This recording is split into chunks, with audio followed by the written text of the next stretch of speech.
A wake-up call to parents. If you have kids in school, the nation's report card that just came out is troubling, and the grades are not good for a lot of students here. Joining me now to discuss is Erika Sanzi, the Director of Outreach for Parents Defending Education.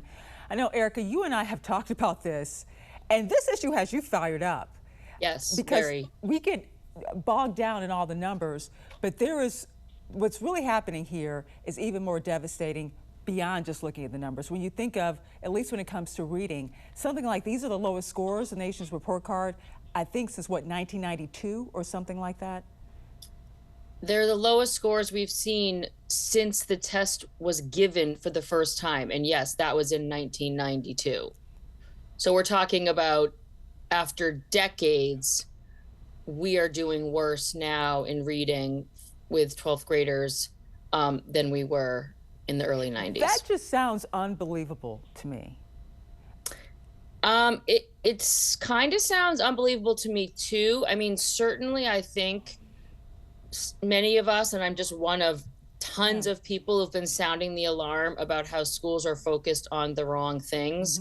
And they have really moved away from the fundamentals like teaching reading.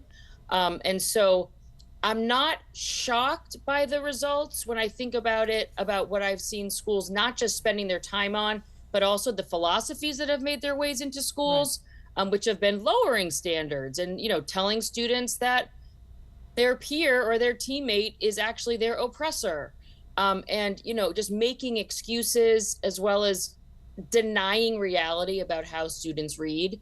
Again, I wish I was more shocked by this, but I hope that it's a wake-up call to people that haven't really been paying attention, that all of this ideology, all of this talk about equity has gotten us to a worse place than where we were before. And let's talk about that worse place, especially when we talk to some of our kids who were already behind in some urban areas, marginalized students. What do these numbers say about their situation right now? I mean, this is a devastating thing I'm about to say, but the Black students that were already struggling, right? So we can call them low performing Black students. They were already behind in 1992, the first year the test was administered. They are now 1.5 years behind where they were then. That is just terrible.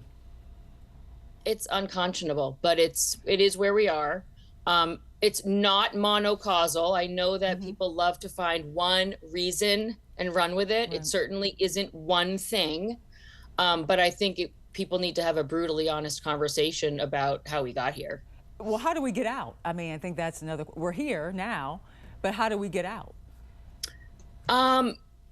This may seem counterintuitive to some people because they don't think of Louisiana, Mississippi, and Alabama as, like these top states for education. But when it comes to reading instruction and literacy, they are right now.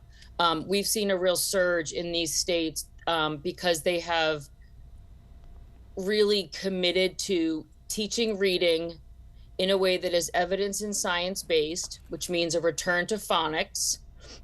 And many of them have also started doing what's called third grade retention, which means if you're not reading proficiently or on grade level by third grade, they are holding students back.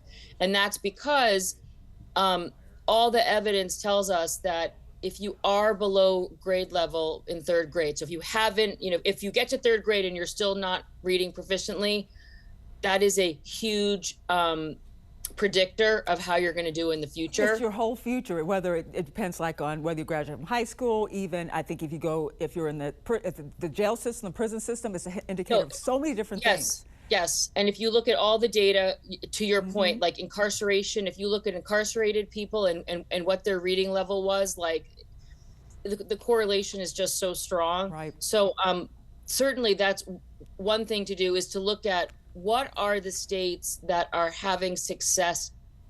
And again, don't look at them just generally. It's really that are really, really knocking it out of the park in literacy, and do what they're doing.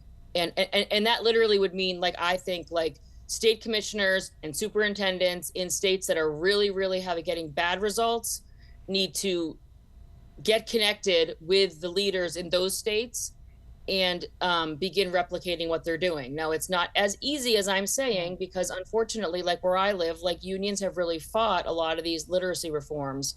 So it's not as easy as like just saying we're going to do this, but we've got to do something, because this is just not acceptable. And you talk about the COVID, of course, the pandemic made it worse. And during the pandemic, students were already struggling. The shutdowns, it was kind of like another layer of pain there. Yeah, I mean, one thing I would say is if anybody says, oh, it's just because of the pandemic, no, it's not. That's a lie. We were already doing worse before the pandemic, and it's really easy to blame that, right? Because that's kind of like a thing that was out of our control. But that's not an excuse. It is one reason, but it is not the reason. We were on a terrible trajectory before the pandemic. And oh, by the way, we're also going to hear people say, well, we don't have enough money. No, we poured so much money into these schools, all of that COVID money that went totally unaccounted for. I believe it was $190 billion.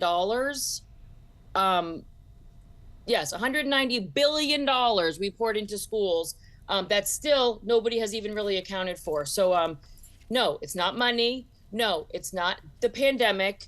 It goes way deeper than that. And to all the people that talk about, you know, they have their Black Lives Matter posters everywhere, and they talk about equity nonstop, and they can't shut up about diversity, equity, and inclusion. Well, right now they have Black students doing worse than they were doing in 1992. And that needs to turn around. Thank you so much, Erika Sanzi, Defending Education Director of Outreach. Thanks again. Thanks for having me. Good to see you, Angela. Good to see you.